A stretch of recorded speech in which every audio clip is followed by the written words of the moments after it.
We're recording, this is happening. Hello everybody, welcome to Paint by Pixel, an introduction to procedural art for WebGL and Fragment shaders. Now, don't worry if you don't know what a Fragment shader is or what WebGL is, or even if you're vaguely familiar. I also didn't know before, I learned things.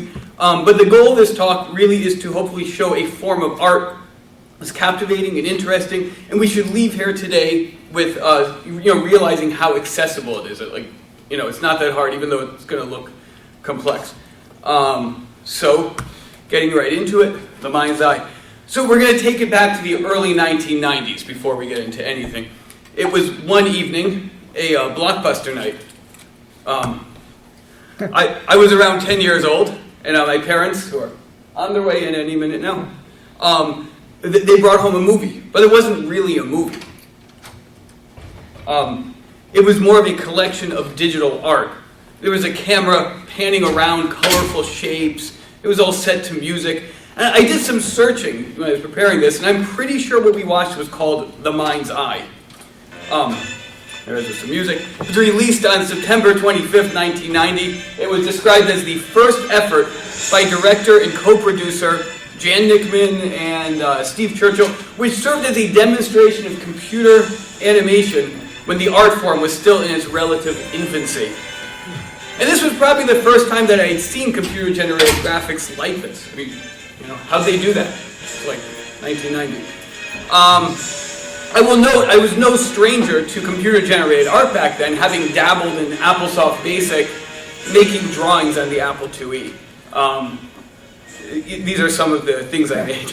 But complex 3D shapes with lighting and reflections, and a whole movie of it. I didn't realize this was even possible. Keep in mind this was before the internet as we know it today. So, throughout the 1990s, we of course saw computer animation and motion pictures, things like The Terminator and Toy Story and Jurassic Park, and many others pushed the limit of what's possible in computers to make complex 3D shapes and things.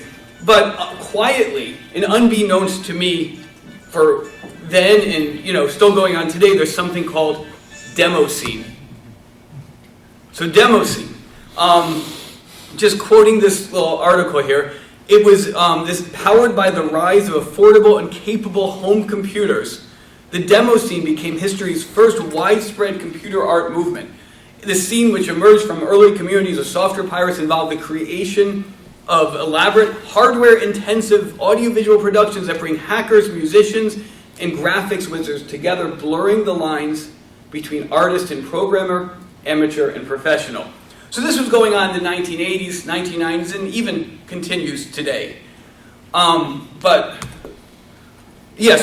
part of the challenge of making these demos was that they were often constrained to a hard limit of either 64 kilobytes or even as low as 1 kilobyte. These limits formerly existed just due to the constraints of the hardware that they were developed on. You think of like Commodore 64. Although they remain in place today just to keep the art form alive. So, this right here, this demo is called Star Traveler. It's under a kilobyte. It's written in JavaScript. You can check it. I think the address is there. Anyway, it's been minified so it fits in the size constraint. But just to give an idea, like 1 kilobyte, that's 1,000 characters of text, 200 words, 12 average length sentences. So in just 12 average length sentences, you can make a whole scene of flying through, some water into space. Just 12 sentences worth of data. And so this is this idea. You start with a constraint, and then you make art inside that constraint. And this is similar when you think of like haikus, song lyrics. I actually realized there's a lecture tomorrow called Creativity Within Constraints. So that's just a nice coincidence. But this is the idea, you have a constraint, in this case, size, number of kilobytes. So, it's now 2023, and while Demoscene does still exist, there's also other ways to make procedural art. In particular, I want to introduce everybody now to ShaderToy. You might have heard of it. Is ShaderToy the new Demoscene? It can be debated elsewhere, it's shown in this thread. But basically, it's a site that lets people display animated computer art that they made, and it's so easily viewable. You can just open up a web browser, you click on any project, you can watch, you can modify numbers and see what happens. Just go in and start playing with it. Now, some of the demos are interactive. They have mouse and keyboard input. And there's lots of other interesting art projects that are written in all relatively small amounts of code. Hello, hello, come on in. We're just talking about computer art. Now, the language is GLSL, shader language. We'll talk all about that. We're going to get to it. I just want to add, you don't need ShaderToy to render these sorts of things. Anything, all the stuff we're going to show you can be done in simple JavaScript. You can set this up. It's really, really simple. I'm going to show you all that stuff when we get to the end. Yeah, these are just different ways of making procedural art. Now, procedural art, what's that? Well, right, because, you know, maybe that's the first time we're hearing the word procedural art. So, you know, there's different ways to define it. One paper I saw, it defines it as artwork defined by a computationally represented system of rules, relationships, and behaviors. It enables the creation of works that are flexible, adaptable, and capable of systematic revision. I would kind of put it in my own words, dynamic art, where components are dependent on each other. The interesting thing with this sort of art is the artist doesn't know what's going to come out, necessarily. In particular, the artist does not have the computing power in their brain to see what the final product will be, even if they intellectually can describe the math, the formulas behind it. And so they need to write these formulas or functions and allow a computer to display the finished result, and you know, they and the rest of the world can see this picture for the first time, whatever that might look like. You know, this mesmerizing video playing here is a simple Mandelbrot set. It's a very simple fractal, one of the more basic fractals, a few lines of code, just scaling with some interesting colors and patterns. And the formula is simple, but you know, I don't think anybody can envision in their mind what it's going to look like when you plug in some numbers. You know, so that's just an example, and all the more so when there's multiple components with these complex shapes interacting with each other. You know, now we're going to get into some basics of rendering art in a fragment shader, in particular inside a quad. Here we go. So rendering in a quad. I talked about constraints before. So we're going to talk about this constraint of rendering in a quad. What's a quad? Short for quadrilateral. It's a rectangle where the art will go, you know, frame. It has a width and a height, and there's a formula for deciding the color for every position in it. So we're going to be working on a quad that's rendered in WebGL. So WebGL, what's that? Well, GL, graphics library, web, for the web browser. It's found in modern web browsers like Chrome, Firefox, Safari, Edge. And it's a graphics library that's somewhat simplified version compared to like OpenGL, compared to like the sort of things that you might see like, you know, big games made in. It's still very powerful, but some of its limitations help keep it so that cross-compatibility, so it can run in different web browsers. It essentially provides an interface to allow a developer to access the GPU, that's the graphics processing unit, to do interesting and rather complex things by providing a program consisting of these shaders and textures and other resources through the convenience and compatibility of good old JavaScript. So a simplified WebGL graphics pipeline is shown on the slide. We have these attributes or uniforms, things that are passed in from the outside the program. Just variables, a number, a color, a time. And then we have the vertex shader where these polygons are typically rendered. So you think of like an old PlayStation game, you know, or this teacup over here. Notice how you see these vertices on the 3D model clearly. And it doesn't necessarily have to be that way, but that things look so blocky. But ultimately the vertex shader is figuring out where to draw those polygons and then rendering them to the screen. Finally, is the fragment shader. This is where the polygons are painted pixel by pixel, paint by pixel. And think of it like a function that takes some position, x, y, and just returns a color. That's it. You know, for this position, draw this color. That's all it does. So for our sake, we're not concerned with anything but the fragment shader. We're going to have the vertex shader render a simple quad, just a mesh of two triangles that makes a square or a rectangle. And two right triangles, I should say. And have the fragment shader do all the work of the rendering. Now the main constraint of rendering art in a fragment shader is we're not relying on the vertex shader to do any of the 3D modeling. Instead, we're doing everything inside this quad. And we're forced to use mathematical functions to efficiently draw 2D and even 3D shapes. So, like that teapot down there is rendered in a fragment shader, for example. And the result of this constraint is we actually have more freedom to generate smooth curves as opposed to these, stuck in a world of triangles. To be clear, we can also draw triangles. We can draw anything that can be described with a mathematical function. Including, three-dimensional shapes, patterns, pretty much anything. The challenge becomes in finding ways to do this efficiently. And the paradigm shift is in how we view the design that we ultimately want to make. So, a painter might think of what canvas and brushes and paints to use, whereas a digital artist who imagines a particular scene to render in a fragment shader will think about what mathematical functions can be used to, envision the world around them or whatever imaginary world they want to create. So, speaking of rendering triangles and smooth curves, here's a very simple demo I made.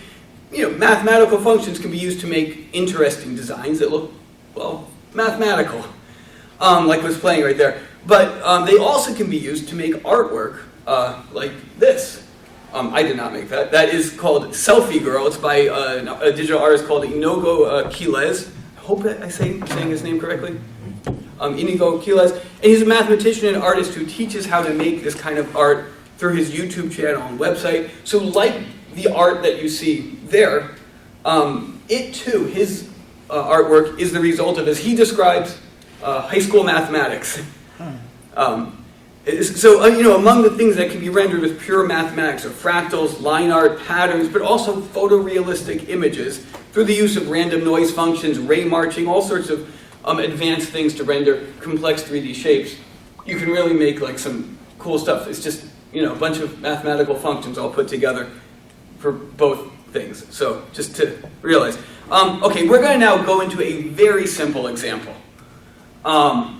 We're just going to look for maybe our first time at some GLSL graphic shader shading language code. Graphics library shading language code. So this is the fragment shader. It can be run on ShaderToy or in your web browser or anything. We're just going to go through it line by line.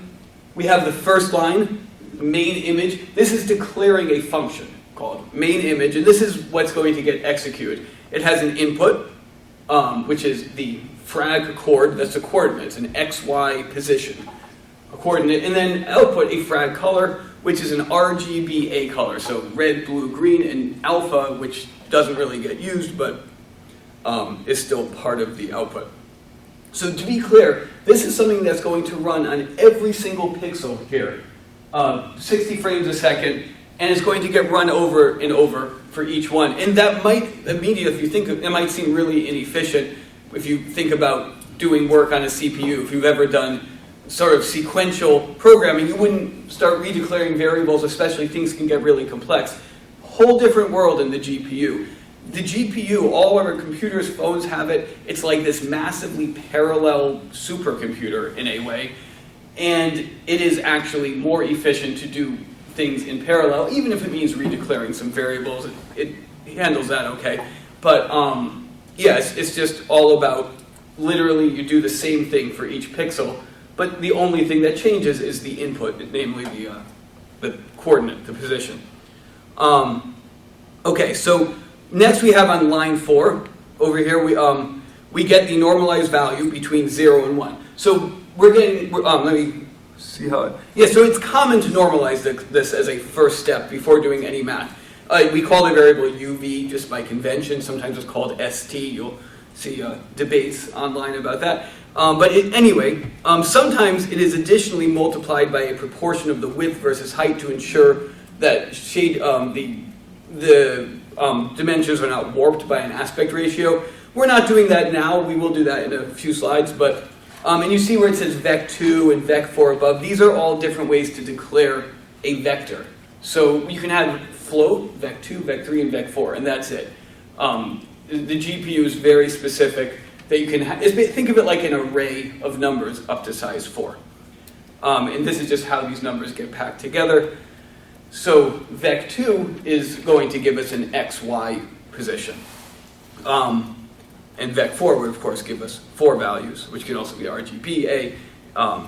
Okay, and also important to note that I-resolution value, that's a uniform. That's being passed in from the outside. So we don't see here where it's being passed in, but we can take for granted that the program that's running this is accurately giving us that value of the size of the whole thing. So ultimately now UV is filled with a number between 0 and 1 for X and Y, depending on the position we're working on. We then move on to the color. That's line 6, yes.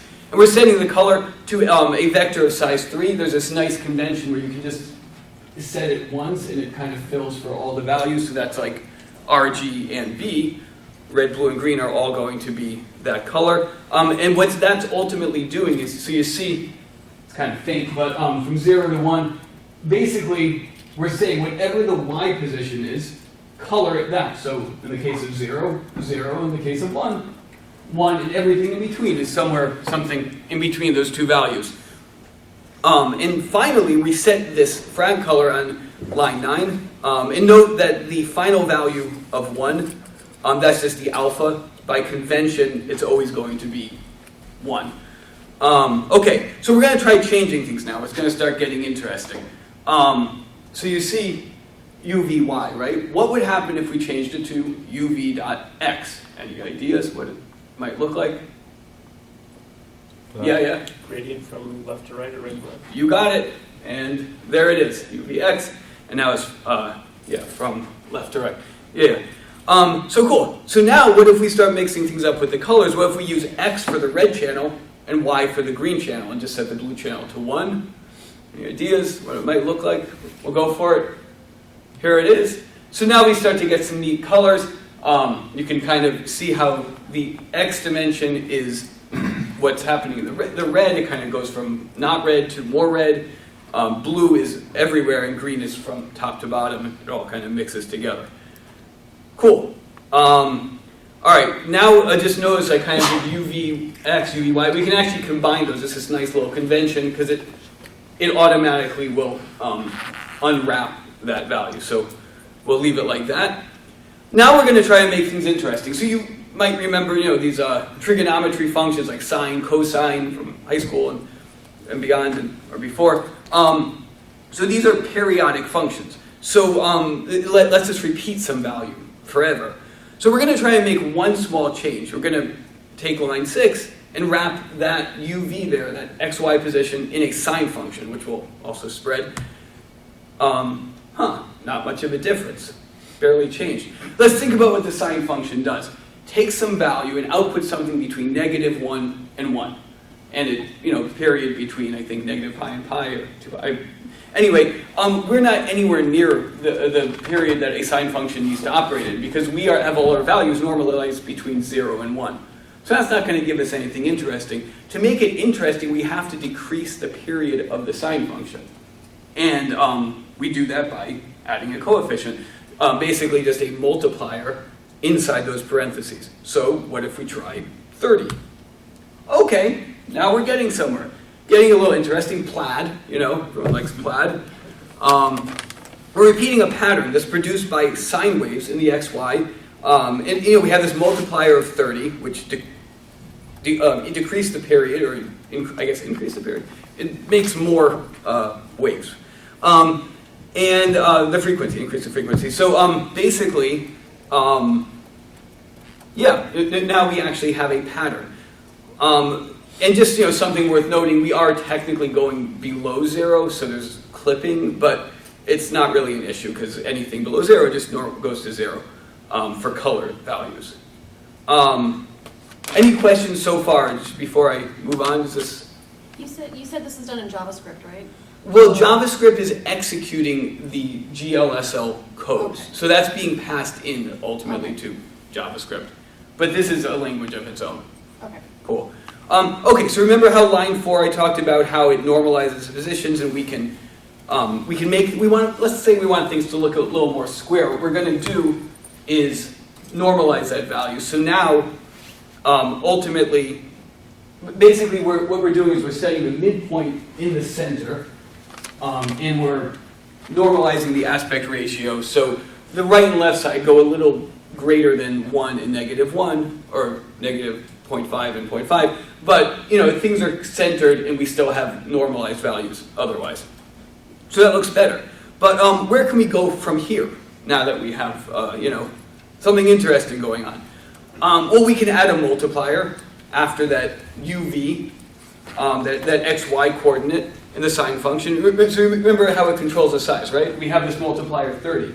So what if we took a distance function that just said, let's take any distance from the center. We already know the center is 0, 0. Take the distance from it and multiply whatever that value is by what's inside here. So any guesses what that might look like? Spherical scaling? Yes, exactly. Yes, spherical scaling, kind of like a fisheye. We're going to go for it. Pythagorean theorem. So we're going to use a length function that will give us the Pythagorean theorem to give us the distance from the center. And yes, kind of like a fisheye or a spherical thing, just like you predicted. Cool. Yeah. So now we're going to finish up this little exercise by adding some animation. We mentioned we have the eye resolution uniform that's being passed in from the outside. These special variables are called uniforms, and they're given to the shader program. They can be anything from user input, like a key press or mouse cursor position or some user setting. But another major one that's commonly used is called time. Shader Toy calls it eye time, kind of like eye resolution. This is how their convention. You can call it anything, but that's what they call it. So it's just a floating point value that represents time. And remember, we have this periodic function sine. So anything we put in it will just kind of end up between -1 and 1. So what if we just put a time variable straight in there, and we get nice animation? That's it. All we did was add this multiplier. I did 4 times eye time. Why not 3 or 5? Because 4 looked like a good speed. If I made it 5, it would go a little faster. 3 a little slower. Just a multiplier to make it at a nice pace. And that's where it becomes like an artist. Artists might start tweaking things if they want something to look a certain way. So I hope we can just kind of see with this small example. It's not a lot of code. We can really appreciate how we can do a lot of cool stuff with some basic math functions and just experimenting, playing around. But just to try one more thing, because it's all about experimenting and seeing what happens. What if we change that multiplier of 30 to 8,000? Remember that multiplier controls the period of the sine function. So if we have a really high multiplier, that plaid pattern is going to get really tiny. So essentially, we're fitting this thing in a smaller space. So let's just see what happens. And cool, we made a Moyer pattern. The beauty in procedural art is the creative process. You truly don't know what's going to emerge just by changing one number. It should also be observed that despite rendering a much more intricate pattern than we saw before, it's not really doing anything different from the computer. It's the same math. It's just one different number. And again, let's just reflect on how this is the result of what's essentially one line of code. Line 7, executing a relatively straightforward formula for every pixel. We get some really cool art. Made that thing pop up. Anyway, so let's just talk about what's going on now for a single pixel. Here we go, the journey of a pixel. So, thinking about how to make a particular design from the perspective of what formula or code will describe everything here. This is a paradigm shift from how art is typically made. Let's take this example of YouTube sketch artist John Harris drawing a set of squares to make a spiral. In his video, he's focusing on rendering one square at a time, really one line at a time. He might be thinking about what the finished product's going to look like, but based on where his pen is going, he's very clearly drawing each thing sequentially. He's not thinking of, drawing the whole thing in one go. We can cut to the end of the video and we see that he makes a pretty cool design drawing these spiraling squares. And he starts shading them. So let's take a look at a similar pattern that was rendered in a fragment shader. So here's this. This is a little design I made to do what's essentially happening there. Except every pixel has the code that will calculate the distance from its position to every other line shown. So, this has to know where everything is. This has to know, every pixel has to know where everything is. And then it has to answer the question, do I lie on that design or not? And if it doesn't, it's black. If it does, it's white. And if it's somewhere in between, it's gray, like if it's not quite one or the other. So, these calculations are happening in real time. You can just appreciate that, and even so much so that it can actually be animated. You can't do that with the pen drawing. It's really cool pen drawing, not to, but yeah, just the ability to actually render these things in real time. And not only that, but the pattern can actually be repeated with a simple modulus function, just adding one function, but no other work. Otherwise, we can now take that little square pattern and just repeat it across the whole screen. Looks kind of cool. And just this whole thing is less than 350 characters of code. I actually submitted it to Shader Toy, and my design was actually like over 1,000 lines. But then somebody on Shader Toy, because they like to tinker, somebody actually reduced it to under 350 lines. And wow, that's so cool. So under 350 lines is drawing all of this, and each pixel is calculating where everything else is, the whole function, to know where it lies and if it's one or the other. Crazy. Cool.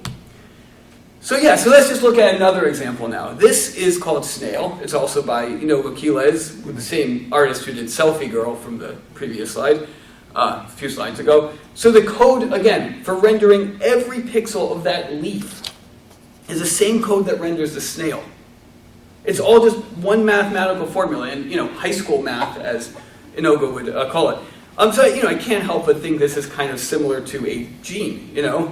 Our cells contain the same DNA, the same genetic code. Of course, which genes are expressed depends on what sort of cell and where that cell is in the body, but it's the same formula. Your big toe and an eyeball have the same genetic code, but just expressed differently. And certain genes are activated under certain conditions.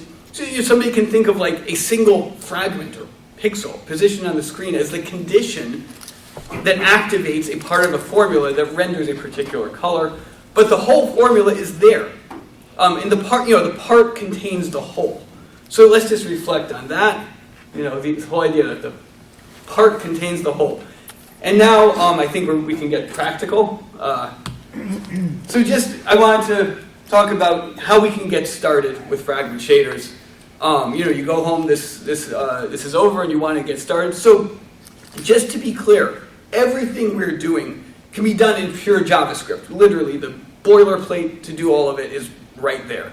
And I want to emphasize just that you don't need a special library or any kind of, you don't need Shader Toy or editors. You just need that little bit of boilerplate, which you can, probably find on GitHub or elsewhere. If you know basic JavaScript syntax and you are comfortable with reading the documentation for special GL context methods, you can understand what this is doing.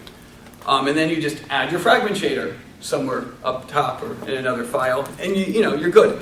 And the nice thing about this is you can, you have a good degree of control over what's happening.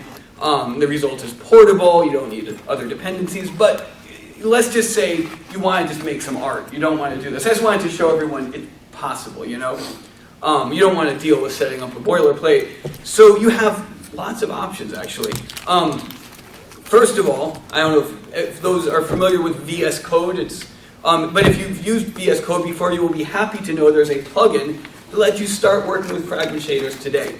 It's interactive, it's responding to mouse position, and updates a time uniform. There's documentation and other nice-to-haves that give you even trailing mouse positions. You can do some cool stuff with that. And it's just literally you add the extension or plugin, and you start writing your code. This is a simple Julia set, another fractal set, kind of like the Mandelbrot set, and I just, in this video, shows I'm literally making live changes, and I can see it, the video stopped, but that's what was happening. So, cool. And then another great example, great place to do this kind of stuff is, if you're on the go, you don't have VS Code available, but you just have a laptop or even your phone, you can go to editor.thebookofshaders.com. It's a built-in editor, kind of similar to the VS Code interface where you got live, you can make live changes. And it's also a great website. I'll talk about the website a little bit too, but the website, The Book of Shaders, is an excellent resource. It has all these clear tutorials that show you how you can take basic math skills and turn them into the ability to paint with math. It's unfortunately unfinished, but it gets pretty advanced. It's like been in an unfinished state for over 5 years. But you can, if you get to the point that's unfinished, you're good, And one of the downsides is like saving. You can always export, but you can't just like save things easily. You might lose something if you close the browser window. But the upside is if you ever have an idea, I just want to try this thing and see what happens if I change this number. It's there, it's always available, and you don't need it. You just need an internet connection. So there you go. And then finally, of course, Shader Toy, which I spoke about at the beginning and a couple times in here. This is the website where people are sharing all sorts of interesting art every day.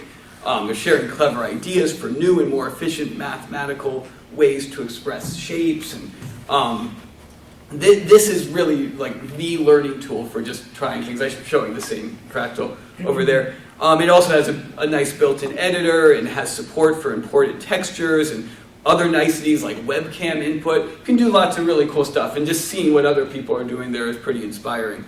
There's also, actually, I found a little thing. If you click on the compile thing, it actually shows you the compiled GPU assembly, which is pretty cool. And you can, I also learned you can press Option or Alt Enter to recompile. It's a nice little shortcut, so you don't have to click the button every time. So yeah, this is another nice one. Also, yeah, only upvotes, no downloads. It's a very encouraging, supportive community. Cool. So yeah, and then more resources, things you might want to know to get started. If you're looking to get started, I highly recommend, again, the bookofshaders.com. It's interactive and slowly takes the reader through these easy to understand mathematical concepts and how it can all be put together. A great resource for interactive visual learners if you don't mind doing some reading. But there's actually like interactive examples literally in the website, so pretty cool. If you are more of a purely visual learner, I would recommend the YouTube videos of Inogo Quiles. Some of them are very, very advanced. They can almost be a little like overwhelmingly advanced, but I would recommend you start with these two. There's the basics of painting with maths. It's amazing. He takes you through, on Shader Toy, mind you, drawing that step by step. So it's nice and just really simple. It's all just like, oh, this is a circle. Just showing you how to essentially use these signed distance functions, which I didn't talk much about in here, but that would be the next big thing. And of course, there's a really cool one where he does painting maths with Google Sheets, where he literally shows you that you can apply this same idea of like painting by pixel in Google Sheets, because it's something where you can spread a formula across all cells. You just make the cells nice and square, and you got it. And I would also recommend, And as you go through your journey, you're going to learn, of course, about the signed distance function, the idea that there's this function that can describe the distance of a particular shape, which could even go negative if you're inside a shape. And his website has some really good examples of signed distance functions, which as you go on this journey, it's really cool just to say, hey, I want to draw a trapezoid. And he's like, okay, I got a function for that, and here you go. So, highly recommend that stuff, and just learning. He also has YouTube videos how he derives those, which is cool math. And also, speaking of 3D shapes, there's also 3D shapes. I didn't mention 3D shapes, but you might also want to start rendering, three-dimensional objects with lighting and shading, and ray marching. So ray marching is like the next big thing that you might want to learn on your journey. The idea of iteratively casting a ray closer and closer to an object. And again, there's lots of really good YouTube videos. You're going to find these things. The previous slide I actually had this. This was a really good description for me. A nice article by Michael Walczyk on ray marching. But if you have access to the slides or whatever, you can ask me after for recommendations on such stuff like that. Okay, so I think we're actually wrapping up. That's cool. So we've covered a lot. It's now time to wrap up. For those who this was a brand new topic, I hope you learned something new. And for those who were already familiar, I hope you were at least inspired or appreciated some of the ideas presented. In particular, I wanted to share how this is an art form that anybody who has access to a computer can start working it.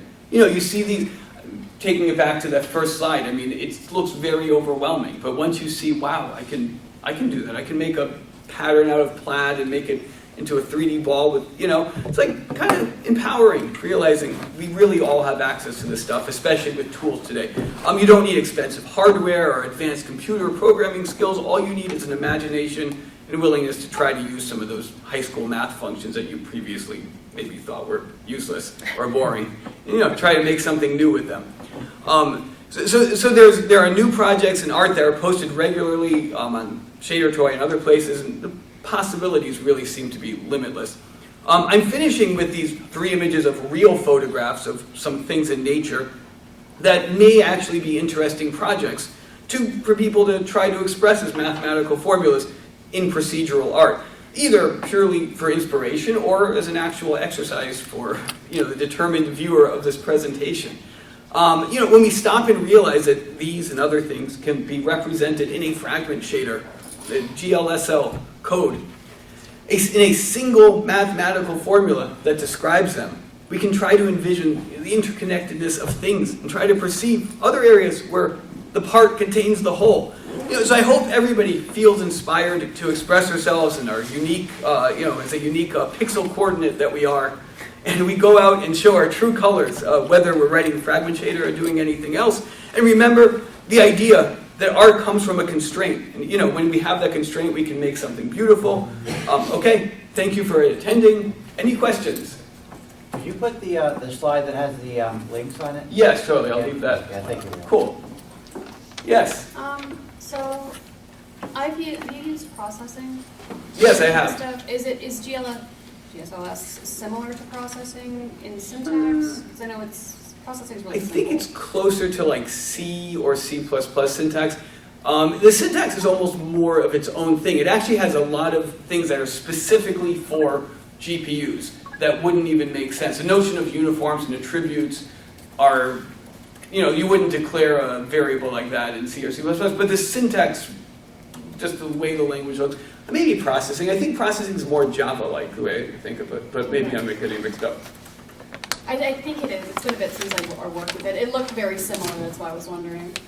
Yeah. Yeah, I mean, there's no classes, and everything's like functional programming, you know, Okay. it's a function, and very strongly typed, you know, don't go adding a float with a int, or, you know. Thank you. Yeah. Cool. All right, yes. Those sort of more photorealistic pictures, are those are generated in code, or is he making a picture and then, is he writing the code or is he generating the code? He is generating the code. If you watch, I mean, even like that, where did it go, the snail, like I guess I want to be more clear. Is he writing the code by hand, or is he making a picture and then? oh yeah, he's writing the code. He literally, where did it go, where I had that, the snail. That's the last thing. Oh, there it is. Yeah, so he literally, I mean, this is just a fast motion, but like in a video, he actually walks through, okay, I'm going to make a function to draw a round segment, a cylinder. Now I'm going to take that top of that cylinder and bend it using another you know, like, and you can watch and he like picks the right number, a little too high, a little too low, just right. And like, yeah, it's just all like using these primitive shapes. But there's a function for each shape, and then it's like you take this shape and multiply it by this shape, and you get another interesting shape. And sometimes even that, like knowing when to do a multiply or when to do a min or max function or add or subtract, is part of the fun of just like, okay, I have this leaf, I have this snail, what's the function that shows them both? You know, so I mean, that's for me. When I'm like playing with this stuff, I've discovered it's not always so clear. Maybe you don't know. Like, okay, I used the minimum function, and it's like all looks weird, but that worked last time, and, you know. So it's a lot of experimenting. And even a lot of the stuff he's doing and what I've read and what a lot of people on Shader Drive, I mean, it's like new stuff. It's new math. And some of these things they're using like theorems or, formulas or things that have come out within the past 10, 15 years that mathematicians have kind of, maybe seen the future a little bit, but not too much. There's still a lot to be done in this area. The idea that you can like draw a polygon using, like a line, even a line segment with like a rounded edge or things like this. They're, it's not so simple. You might just think, oh, I have my line drawing program and it draws, but like how do you do that as a mathematical function? It's interesting to see how that stuff works. Is the transparency then its own function too? Transparency, so I don't know how he does like that drop. That is something special. I don't know how he's doing that, but he has some other demos where he actually has like a transparent jellyfish thing. It's so cool. I don't know how he is working that in. But it's all like, it's ray marching and ray tracing. Not real ray tracing, isn't ray marching, but it's some variation of those things, just collecting the light of things. And also just lots of cleverness. The idea like you could draw a sphere using ray marching, or you could also just draw a sphere with a gradient, and they're going to look the same. So, there's ways to make things look the way you want it to look, even if it's not the most physics real way. Yes? So, over the years I've heard about things like Minecraft, shaders that like make it photorealistic, realistic, or make sunbeams come down, or make the water a different kind of reflective.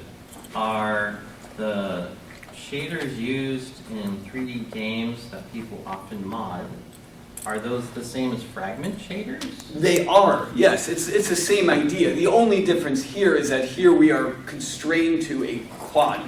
We're not like in Minecraft world, you'll have like a block or a mountain or a hill, or you send me like a bottle or something which already has a pre-existing shape. Here our shape is just a simple frame, but either way it's the same idea.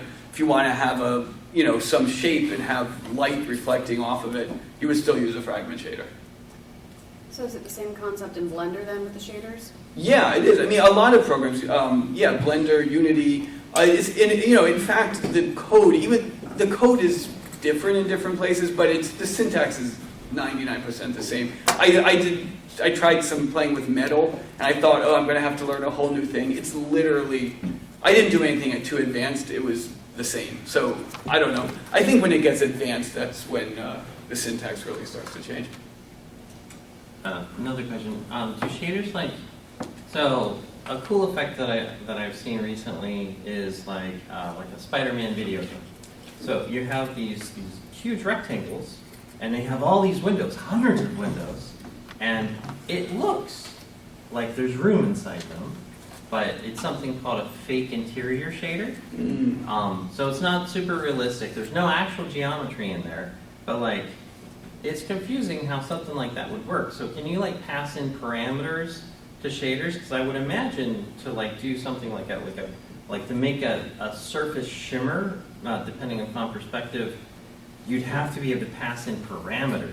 Yeah, that's exactly it. Yes, so we talked about the uniforms, like the resolution and the time, but you can have, or even the mouse position, but you can have, there's a lot of demos where they literally have a panel of sliders that you can just, this parameter, that parameter, and you can change them, and those are just uniforms being passed in. So in the case of that, there might be a uniform of the angle that the Spider-Man, let's say, is, or the camera is pointed at the window, and based on that angle, render everything facing this way or that way. Oh, cool. Yeah.